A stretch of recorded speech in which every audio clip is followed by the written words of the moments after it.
All right, everyone. Welcome back to another video. We just finished up talking about the aftermath, or the Altmark incident. The HMS Cossack to the rescue. We're now on to the Cossack returns to Britain. It's February 17th, 1940. Home from a saga of the seas. Oh, it's not wanting to... There we go.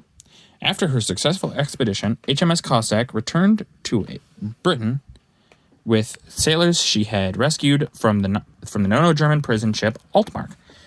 The Cossack is seen above approaching her dock at a Scottish port. Her decks lined with her crew and the seamen she had rescued. As an immense crowd had assembled to the docks to witness her triumphant return and gave her a tumultuous welcome. So we got all these people lined up to see the Cossack. Like, yeah, we saved our men. Woohoo! I'm sure that was a great morale booster, saying, hey, look, all these boys made it home. We're so happy that this was something that could be done. And here's All Quiet on the Western Front, February 1940. Obviously, this is not World War I, so it's a little different, but that title's well known. German defense snowbound.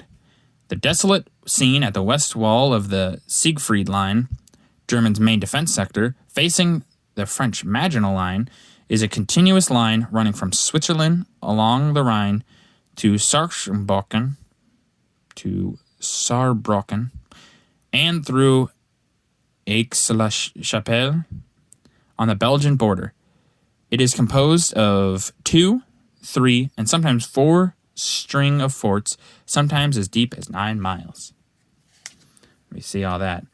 That would be a nightmare to go through. That is so much defensive lining. The defensive lining in this war, in many stages, kind of emulated World War I. Trench warfare is one of the easiest to defend from. So a lot of people would get into trench warfare even now. Even nowadays, actually, people would still get into trench warfare because it is so defendable. And this is one way to help increase those defenses.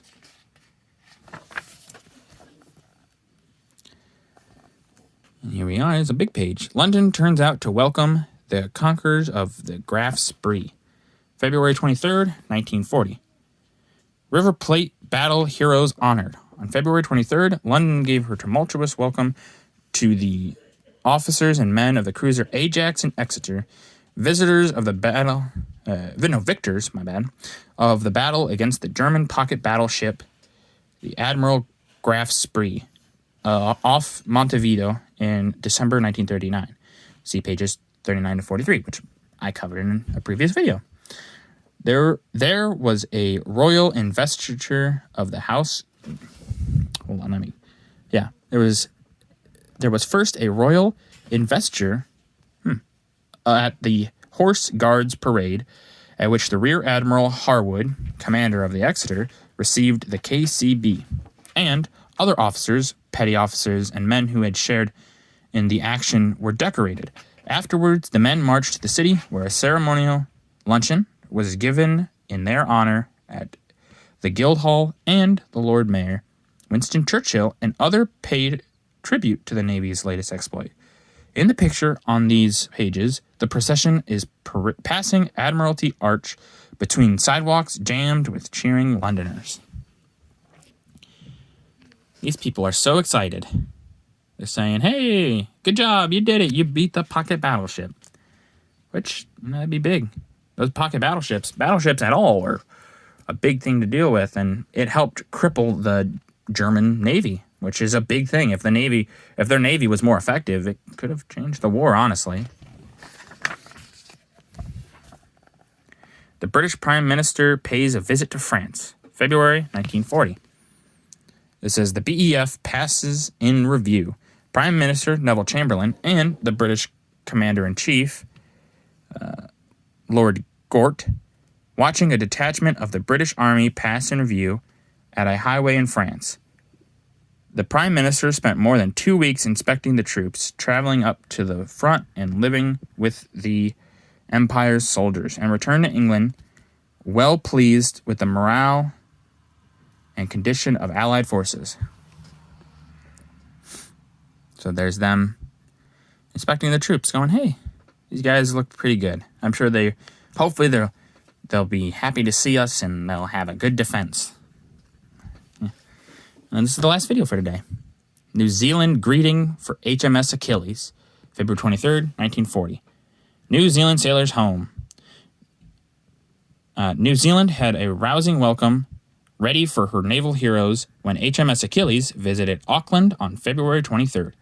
As a unit of the New Zealand Division, the cruiser had flown the Dominion's flag beside the white ensign at the battle plate, and 380 members of Captain Perry's gallant crew came from New Zealand.